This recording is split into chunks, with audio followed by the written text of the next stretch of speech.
Bonjour à tous et bienvenue, voici les sujets au programme de ce numéro.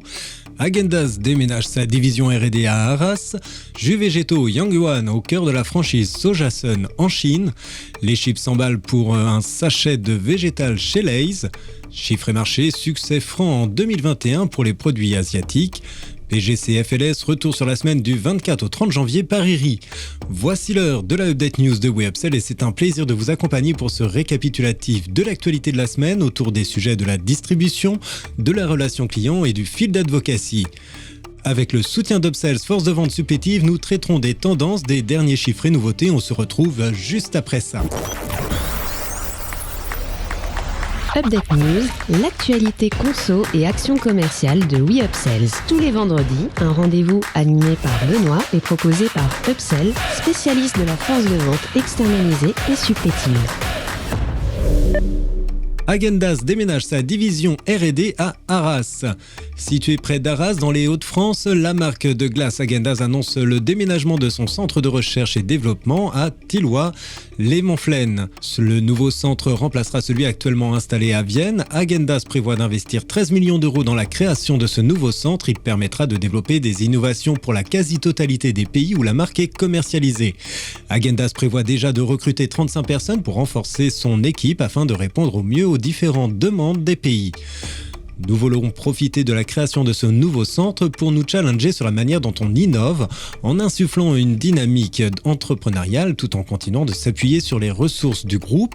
C'est dans ce centre que tout sera imaginé pour le marché européen mais aussi pour d'autres régions du monde comme l'Asie, l'Australie ou encore le Brésil, explique Françoise Béchu, future responsable du centre. LSA informe que l'usine d'Arras soufflera cette année ses 30 bougies et avec plus de 750 millions de litres de crème glacée produite, elle s'offrira une nouvelle ligne de production. Jus végétaux Yangyuan au cœur de la franchise Sojasun en Chine. Tribala Noyal, représenté par sa marque Sojasun, s'ouvre à de nouveaux horizons. Au cœur de ses projets, l'arrivée de la marque sur les marchés chinois. Toutefois, Tribala Noyal n'envisage pas un modèle d'export de ses jus végétaux, mais une mise en place d'un système de franchise. Le projet est en cours de construction avec l'entreprise chinoise Yangyuan. Les deux protagonistes s'accordent sur les exigences de qualité portées aux produits et l'utilisation de soja non OGM. Avec près d'1 milliard d'euros, la marque Yangyuan est connue en Chine pour sa boisson aux noix. L'entreprise produit 1,5 million de tonnes par an de sa boisson et le marché chinois représente un fort potentiel pour la nouvelle franchise Sojasun. Deux références vont être mises sur le marché chinois, Sojasun Nature et Sojasun Chocolat. Cette première collaboration ouvre la porte de futurs projets de franchise pour Tribala Noyal dans d'autres pays. Les chips s'emballent pour un sachet végétal chez Lay's. Il y a quelques jours, Lay's a inauguré un nouveau sachet végétal sur sa gamme de chips. Effectivement, la marque de chips du groupe américain PepsiCo a lancé sur le marché français son premier sachet d'origine végétale en Europe et une nouvelle offre sur ses produits à l'ancienne et paysanne. En effet, PepsiCo Europe a choisi le marché français pour proposer un premier emballage d'origine végétale. Il est composé à 30% de matière végétale et certifié ISCC.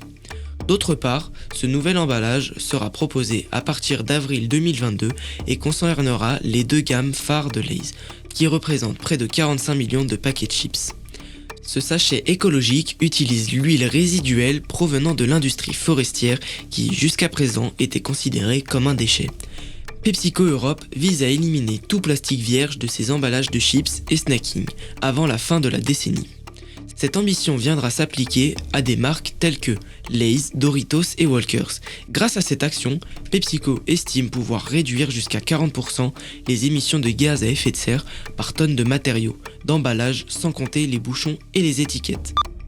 Chiffres et marchés, succès franc en 2021 pour les produits asiatiques. 2020 marquait une croissance à 2 chiffres pour les produits asiatiques et 2021 s'annonçait comme un challenge afin de maintenir ce rythme.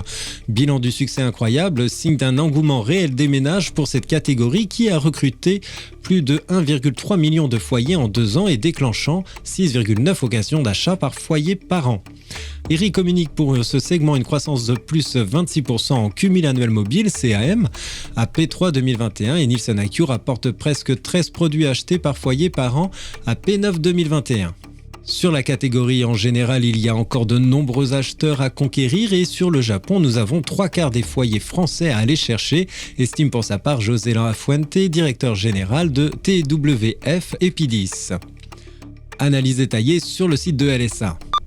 PGCFLS, retour sur la semaine du 24 au 30 janvier par IRI. Si les PGCFLS sont toujours bien orientés par rapport à 2020, plus 4,3%, ils enregistrent fin janvier une baisse conséquente de leur chiffre d'affaires par rapport à l'année dernière. Ceci s'explique car il y a un an, le pays craignait un durcissement des mesures sanitaires et un nouveau confinement. En conséquence, certains shoppers constituaient des stocks faisant bondir les ventes des PGCFLS.